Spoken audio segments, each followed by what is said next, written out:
input. And then this thing needs to stay on. Alright. Action. Alright.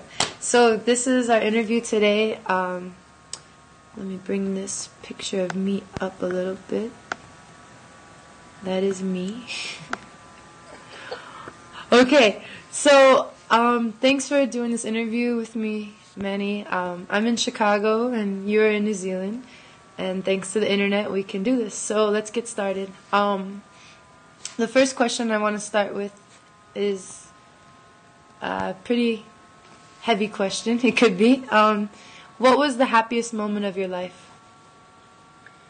Well, and the questions are lovely, and I was thinking about it. So there's many, and that's such a change thinking about the happy things. But so I'll start in chronology. So the first really amazing happy memory I have, I grew up on a farm, and when I was little, the farm still didn't have any mechanical equipment on it. So my dad had horses, and so my first memory is I'm riding on the horse with my dad. I'm really little. I'm probably only 2, maybe 2.5.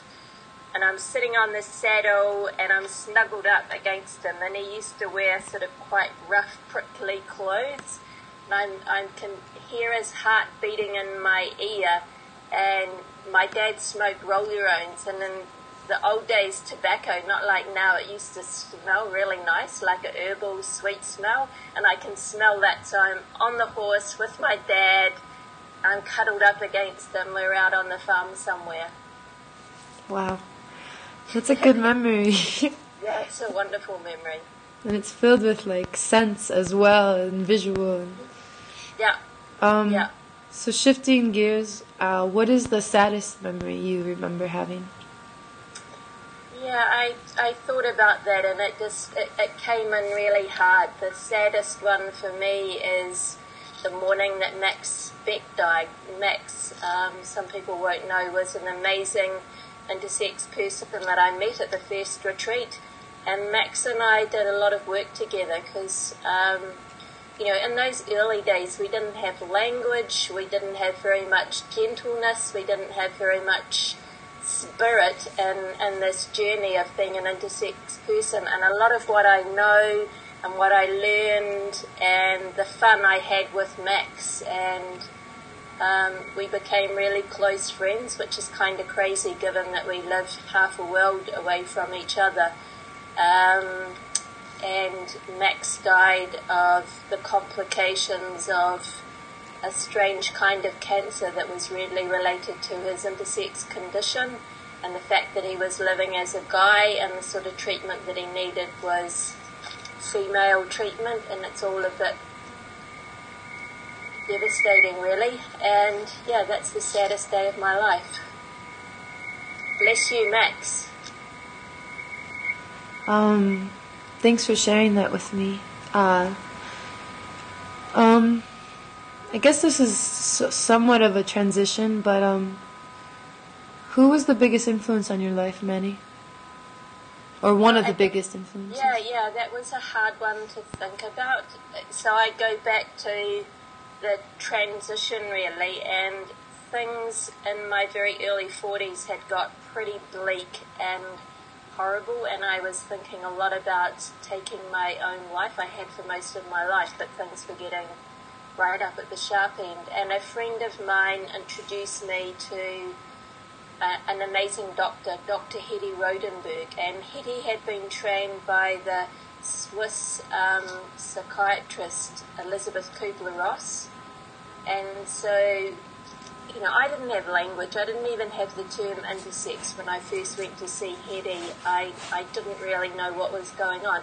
And she is an extraordinary person. She's still alive. She doesn't have her medical practice anymore. And the first time I went to see Hedy, as you know, most doctors see you for 10 minutes.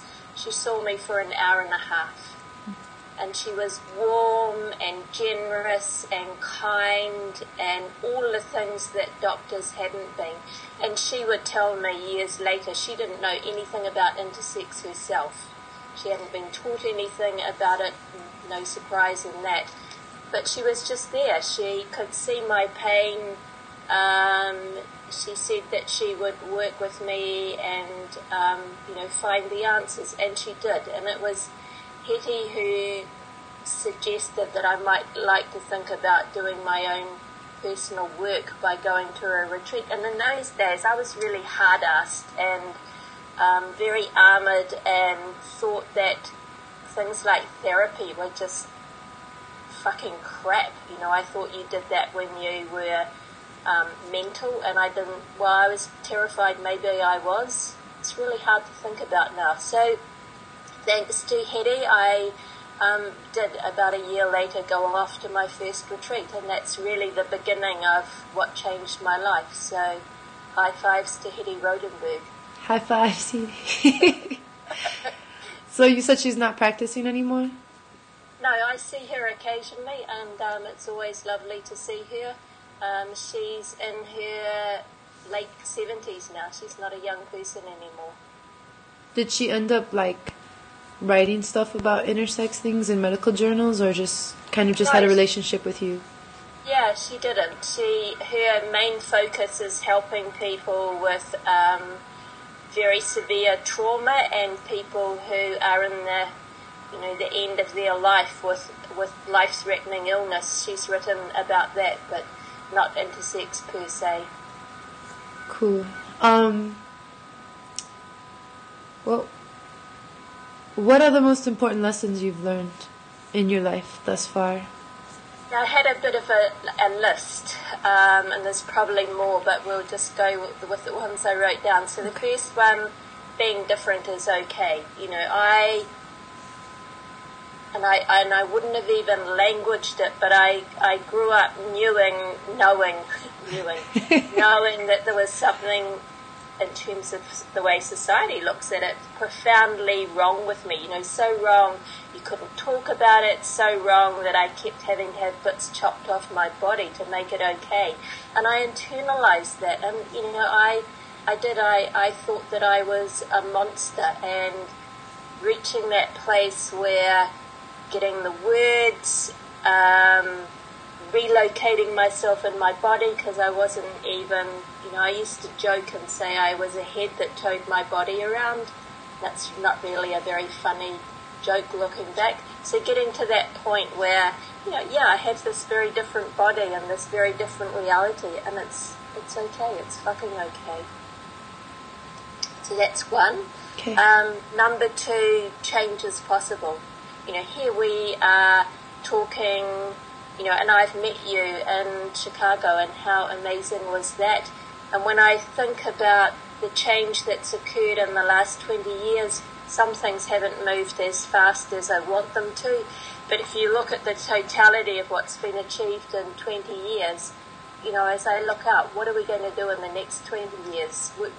Real change is happening. So change is possible. My number three, laughter is a powerful medicine. My dad had a silly, wacky sense of humour, and all of us as children have inherited that. And I didn't laugh for a lot of my life, but refinding my humour and just that part of being able to stand and look at things and laugh about it is very, very powerful. And it's not there for everybody, so it's been one of my lessons. So a gentleness and laughter. Number four, the magic of dance. One of the ways that I relocated myself and my body, and it was accidentally, was refinding, because as a little kid I loved dancing, but I stopped doing it because I couldn't dance properly. And also dance requires you to be in your body. So the dance I do is free dance. It's not a particular dance, it's just moving to music, and I still do it. Sometimes I forget to do it, and it's the best way for me to bring myself back in my body and anchor myself and just be there. So that's dance. And the last one, and to you, the importance of friends. and probably with that I'd go the importance of friends/love. I've found not physical loving that hasn't been in my life, but intimacy of extraordinary, complex friendships in the last 20 years have been remarkable and wonderful. I didn't think any of that was possible. Thank you. There's so many lessons in those 4 points. This is not a question on the list, but it's something I was just thinking about. You've brought up your dad twice now. And do you have any, was it hard to, or it sounds like you have good memories of your father, and I was just wondering if you have any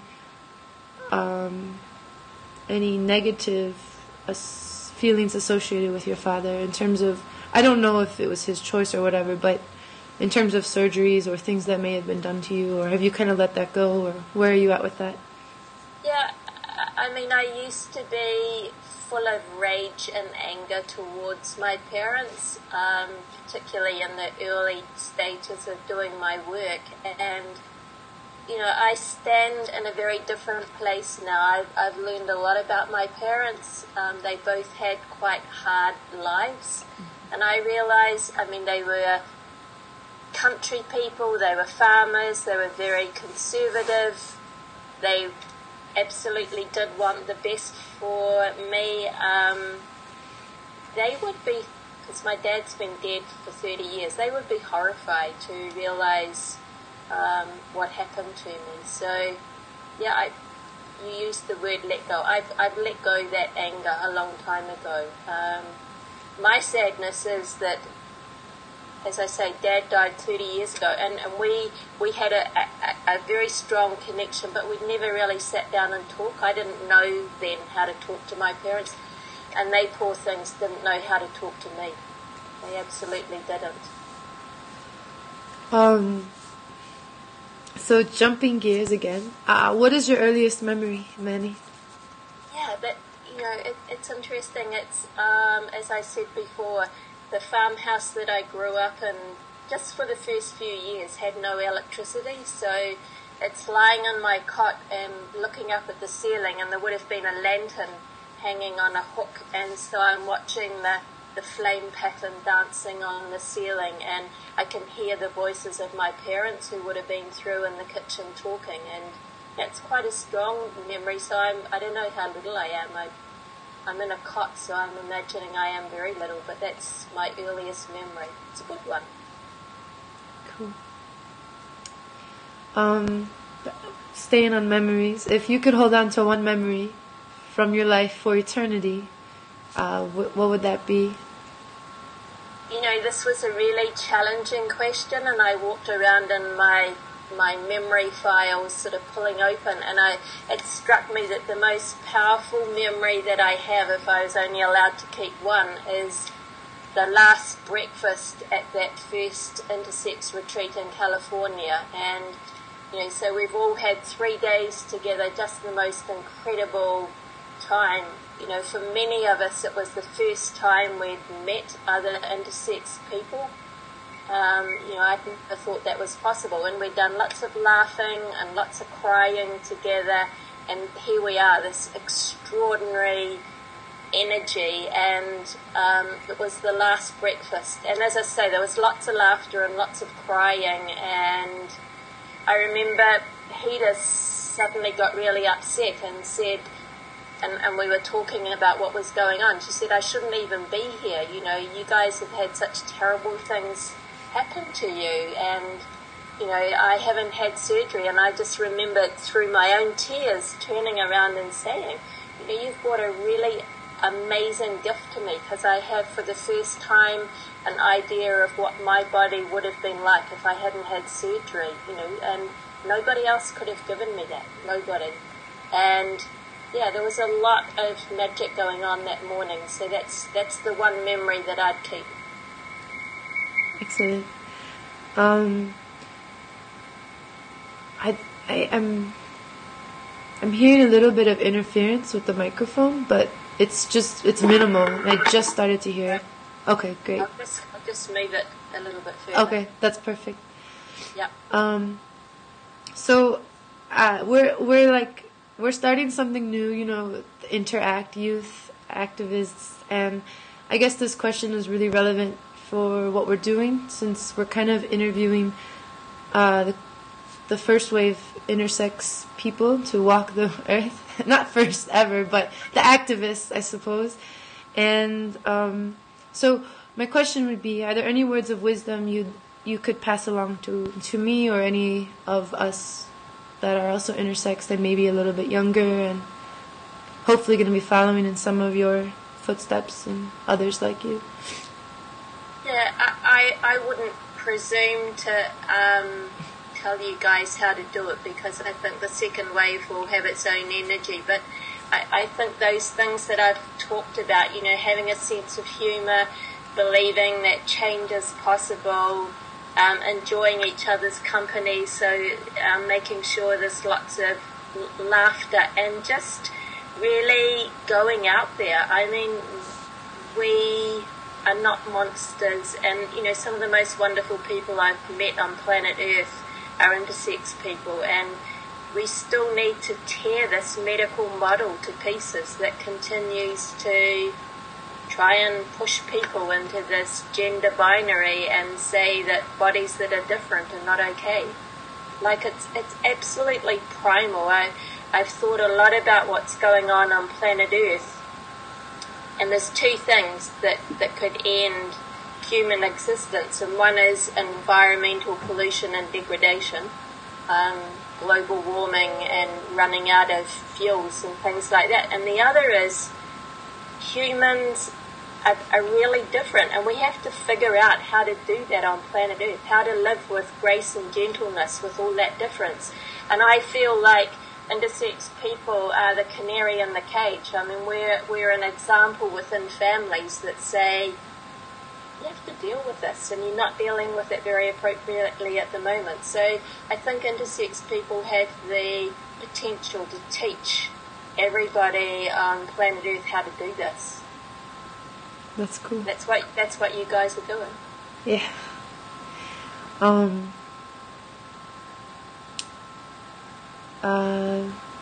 Well, what are you proudest of in your life, Manny?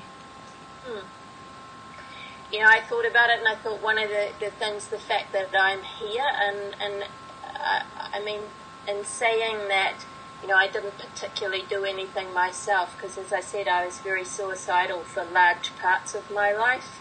And I'm glad that I'm still here. So being here, I'm coming back from the first retreat and starting the Intersex Trust here in New Zealand, which is still going.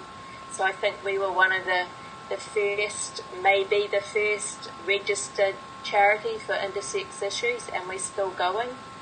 I think the television documentary that I was part of, that was called Mani's Story, you know, which has been shown all around the world, I'm really proud of that. I don't know if you know, but the city of San Francisco gave me a civic award for my activism and the making of Assume Nothing, of Mani's Story, which was wonderful.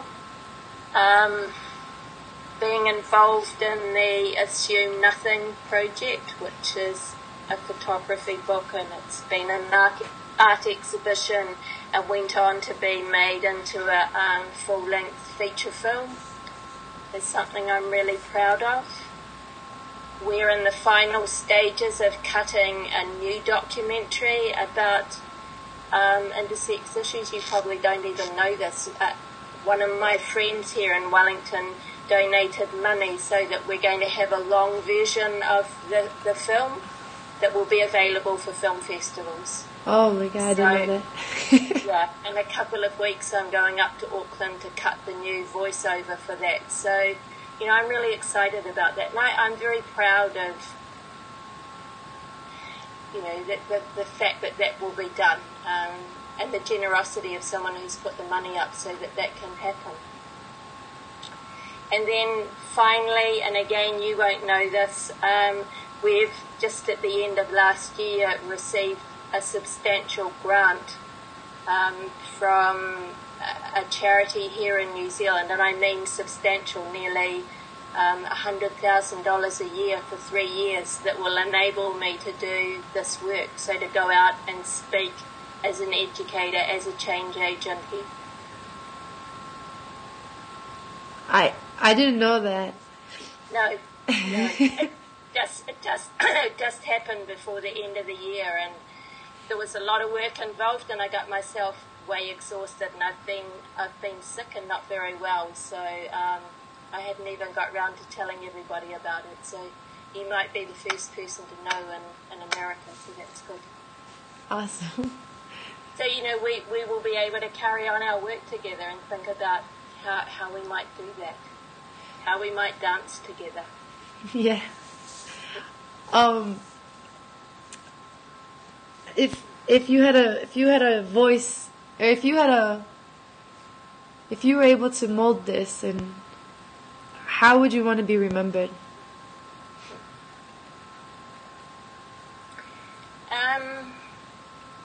It's not something that I set out to do to have some great memory of myself, but I think the reality is I was the first person to speak out in New Zealand, so I would feel comfortable if that's how I was remembered.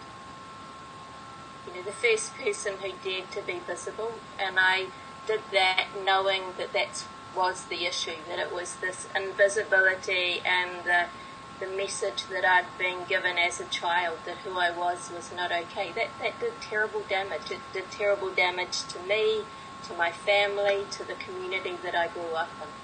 So being visible is really, really important. It was interesting preparing for this last night. I was just sitting looking at my library, and I got the book out on Harvey Milk, and I was just flicking through the pages, and there's another hero of somebody in that early wave of gay rights who just went, no, I'm going to be visible. I'm going to be out as a gay man. Now, when you say visible, that was one of the first things that struck me about you. I had only heard your voice before you came to Chicago, and it's pretty. I had a pretty direct visual of what I thought you were going to look like, and then I saw you, and you have a little bit of chin hair going on, and like I don't know if it's butch, but you have shorter hair and like color in it and a cool outfit, but it didn't match the voice that I thought, and I think in the documentary as well you mentioned, I mean the newest documentary, Intersections, you mentioned just being visible, and I was wondering, were you visible? Were you living out as a hermaphrodite and visible in that way before the conference, or not the conference, but the get-together in, I think, California? Or was it kind of after? I just started to come out with the people that I knew, and in those days I was pretty isolated. So I don't know if we're going to come up, because I've worn this deliberately, so... Oh, I see it now, yeah.